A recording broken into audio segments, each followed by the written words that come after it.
El reto parecía fácil, pero lo cierto era que cuando su amiga Rita se lo propuso, Alejandra ya había terminado con su sexta lata de cerveza y no se encontraba del todo consciente de sus respuestas.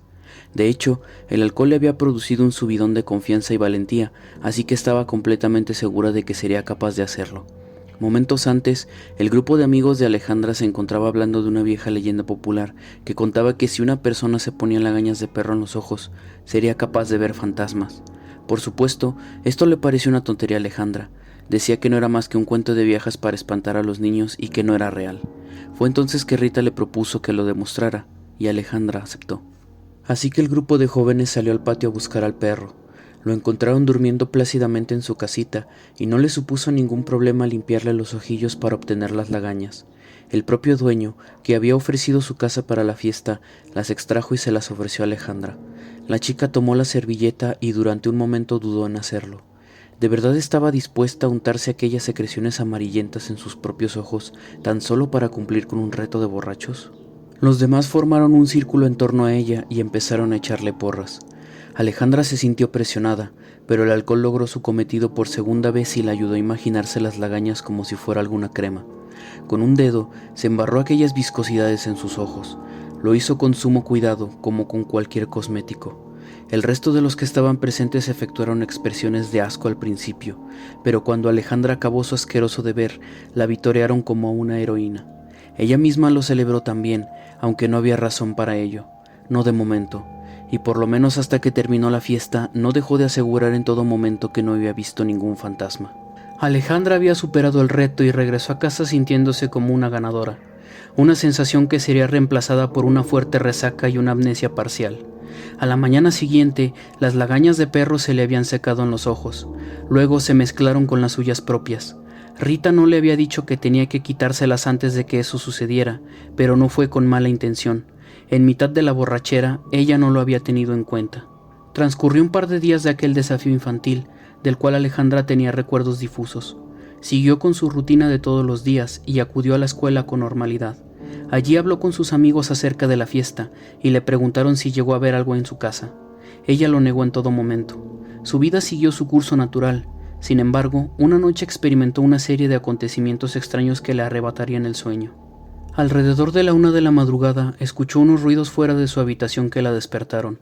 Cuando se incorporó en su cama, reconoció aquellos sonidos como pasos. Alguien caminaba por el pasillo frente a su cuarto. Inicialmente creyó que se trataba de alguno de sus hermanos, quien se había despertado y hacía algo. Pero al escuchar que aquellos pasos iban y venían con demasiada frecuencia, Alejandra se levantó de su cama decidida a encarar a quien perturbaba su sueño, o a consolarlo si es que algo le pasaba. Pero al abrir la puerta no vio a nadie en el pasillo, y el sonido de pasos dejó de escucharse. Solo para estar segura, Alejandra se paseó sigilosamente por las habitaciones de sus hermanos. Todos ellos dormían. La chica entonces regresó a su propia recámara, sin comprender lo que había pasado. De vuelta en su cama, lo adjudicó al cansancio y volvió a dormirse. Sin embargo, a las 3 de la madrugada sintió un fuerte escalofrío en sueños que la despertó agitada. Esta vez, dentro de su propia habitación, en un rincón, había una figura encapuchada que estaba de pie entre las sombras. Alejandra intentó gritar, pero su boca le falló y un nudo se le formó en su garganta.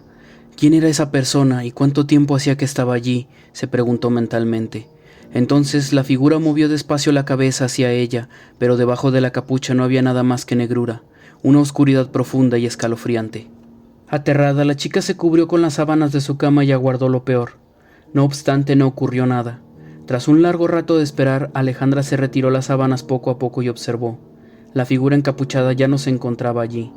Aliviada, se despojó de las prendas y corrió a encender la luz. Acto seguido revisó cada rincón de su habitación. Abrió el closet y miró debajo de la cama. No había nadie más ahí. Rió nerviosa y se convenció de que aquello había sido producto de su imaginación. Cuando se calmó, volvió a dormirse. El resto de la noche no sucedió nada. Al día siguiente mencionó a sus amigos lo ocurrido. Al igual que ella, todos asumieron que se trataba de algún sueño o una mala pasada de su imaginación, pero nadie lo asoció con el reto que días antes había tenido lugar en aquella fiesta. Esa misma noche, cuando Alejandra se cepillaba los dientes antes de dormir, percibió por el rabillo del ojo que alguien se movía dentro del baño. Le restó importancia, pues creyó que era alguien de su familia que había entrado rápido por algo. Terminó de cepillarse los dientes y dio media vuelta para salir del baño. Entonces vio una sombra dentro de la regadera. Debido a la cortina solo podía distinguir la silueta. Alejandra saludó, pero quienquiera que estuviera allí no respondió. La chica tragó saliva y volvió a hablar, esta vez un poco molesta. Al mismo tiempo se acercó lentamente hasta la cortina. Cuando la alcanzó, la retiró rápidamente. Se llevó las manos a la boca y ahogó un grito al descubrir que allí no había nadie. Retrocedió sin despegar la vista de la regadera vacía, pero cuando llegó a la altura del espejo vio por el rabillo del ojo que no se encontraba del todo sola en el baño. A través del reflejo distinguió la silueta de un hombre encapuchado y túnica negra que se hallaba justo detrás de ella.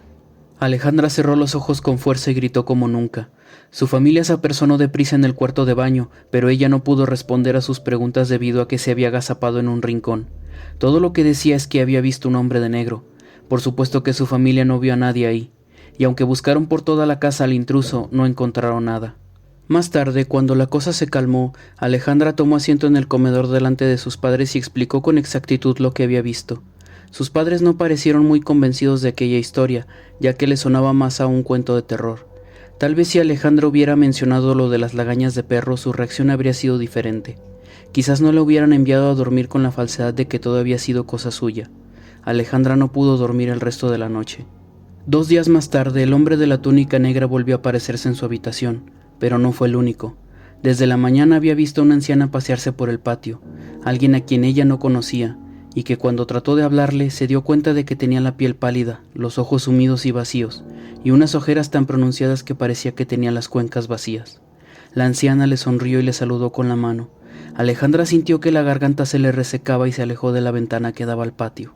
No le dijo a nadie sobre aquello, pues todavía recordaba la condescendencia con que la habían tratado respecto al hombre que vio en el espejo.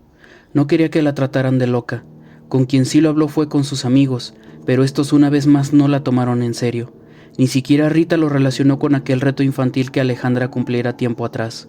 Debido a eso, los días y las noches se volvieron cada vez más pesados.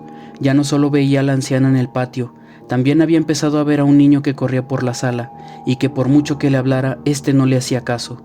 Cuando salía de casa se encontraba un hombre con traje y el rostro despedazado. Aunque parecía no reparar en su presencia, Alejandra no podía verlo a la cara porque estaba desfigurada. Pero a quien más veía era el hombre de la túnica. Él era el peor, pues aunque nunca podía verle el rostro, ella sabía que la miraba a los ojos. Por ello Alejandra lo eludía cada vez que lo veía. Tenía el presentimiento de que le hablaría y tenía miedo de lo que pudiera decirle. El tiempo siguió avanzando.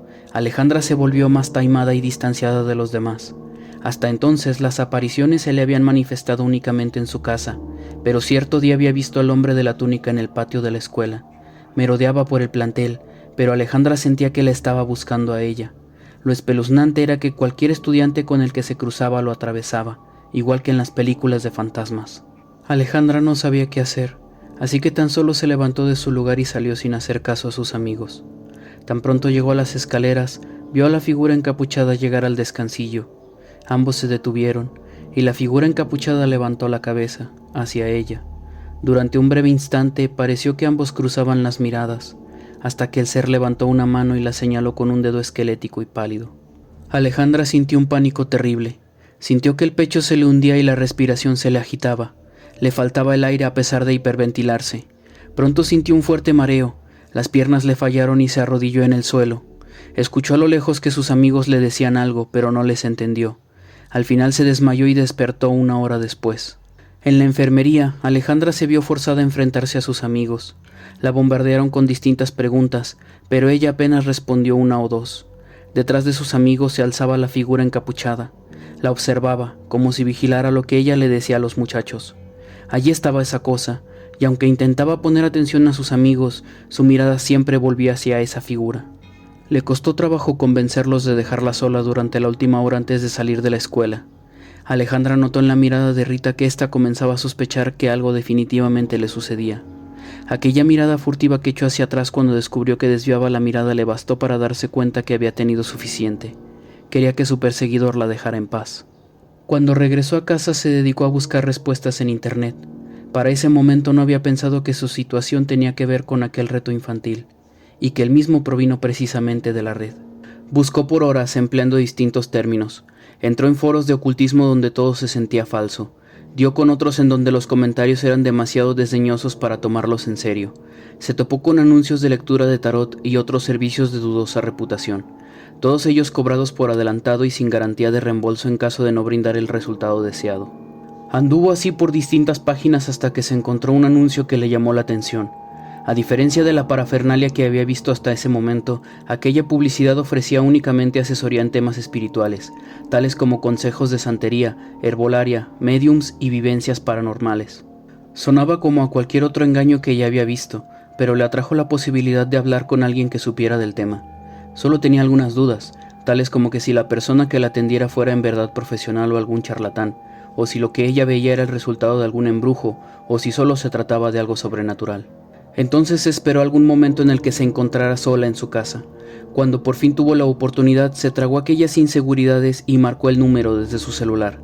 El ser encapuchado no se había presentado aquel día, pero Alejandra tenía la impresión de que aparecería de un momento a otro. Mejor si no lo hacía ya. Oyó 3 timbrazos y una voz grave, masculina, que contestó al otro lado de la línea. Alejandra sintió un leve nudo formándosele en la garganta. No pudo hablar y colgó. Se sintió estúpida al creer que una llamada a un número sacado de internet le brindaría las respuestas que necesitaba. Su situación no podía ser así de desesperada, ¿o sí? Decidió ir a la cocina por un vaso de agua, pero nada más salir de su cuarto vio al hombre encapuchado al fondo del pasillo. Estaba de pie, frente a ella. Volvió a entrar en su habitación y tomó de nuevo el teléfono, esta vez convencida por completo de lo que haría. Marcó el número del anuncio, esta vez decidida a hablar con la voz ronca. Sin embargo, después de oír que alguien descolgaba el teléfono, todo lo que escuchó fue una especie de siseo pausado. Sonaba parecido a un resuello, como si alguien intentara respirar correctamente. Alejandra saludó, pero no obtuvo ninguna respuesta, solo aquel ruido misterioso y preocupante. La chica insistió, pero al no obtener ninguna respuesta acabó por colgar. Pero tan pronto lo hizo, el celular comenzó a sonar. Al otro lado de la línea, por casualidad, alguien había conectado justo cuando ella había terminado con la llamada. Un dedo frío le acarició la nuca al ver que el identificador de llamadas marcaba el número como desconocido. Alejandra no respondió. El aparato cayó, pero al cabo de 5 segundos volvió a sonar. En la pantalla volvió a poner la palabra desconocido en lugar de un número cualquiera. Esta vez no solo sintió aquella corriente helada recorrerle la espalda, sino que su piel se erizó y sintió que alguien la observaba. Creyó que alguien se encontraba en su habitación, pero estaba ella sola. Se asomó a la ventana y vio al hombre con la cara desfigurada de pie en la banqueta. Miraba hacia su recámara, a lo que Alejandra echó las cortinas para no tener que seguir viéndolo. Su celular sonó de nuevo. Alejandra, asustada, rechazó la llamada sin mirar el identificador y seguido apagó el trasto. Salió de su habitación y cuando cerró la puerta escuchó el timbrazo del único teléfono fijo que todavía existía en su casa. Parecía tan fuera de lugar que su familia conservara aquella vieja línea telefónica. Sin embargo, ahí estaba aquel sonido, aquel llamado dirigido a ella. Impulsada por la angustia, la chica se dirigió a la sala y descolgó el teléfono tan solo para que dejara de sonar. Pero aún descolgado, alcanzó a percibir aquel espantoso siseo. Se llevó las manos a los oídos para no escuchar nada. Tenía la intención de volver a su cuarto y encerrarse ahí, pero al apartar la vista del teléfono se encontró con la figura encapuchada justo delante de ella, a escasos metros. Al igual que aquella ocasión en la escuela, Alejandra lo vio alzar una mano hacia ella. Un dedo esquelético que no supo decir si era acusatorio la señaló. La muchacha estaba aterrorizada y con el mismo terror contempló a aquella figura realizar gestos con la mano. Después de señalarla, el encapuchado se apuntó a sí mismo, a la altura de los ojos, y sin dejar de hacerlo efectuó un gesto negativo con la cabeza. Era un movimiento lento, escalofriante, pero su mensaje había sido claro, y Alejandra lo comprendió sin dificultades. «Tú nunca dejarás de ver». Alejandra profirió un grito y se dirigió hasta la cocina sin mirar atrás. No podía soportar la idea de que aquella aparición la siguiera allí donde fuera. No quería verla más, ni a esa ni a ninguno de los otros. No quería ver más. Por eso, en su angustia y desesperación, tomó una cuchara de la alacena y se acercó al fregadero. Detrás de ella, el encapuchado cruzaba el umbral que separaba la cocina del comedor y se detenía frente al refrigerador, con su atención puesta sobre la chica. Alejandra contempló la cuchara llorando y al cabo de unos minutos la hundió rápidamente en su cuenca izquierda. Durante menos de 2 minutos todo lo que se oyó provenir del interior de aquella casa fueron los alaridos de una joven. Nadie presenció aquella atrocidad. Alguno de los vecinos llamó a la policía y cuando los primeros oficiales llegaron derribaron la puerta al escuchar un llanto profundo y desgarrador. Llegaron a la cocina y encontraron a Alejandra sentada en el piso, abrazando sus piernas, y con la cara ensangrentada en donde alguna vez hubo un par de ojos. Unos globos oculares miraron a los oficiales desde el fregadero.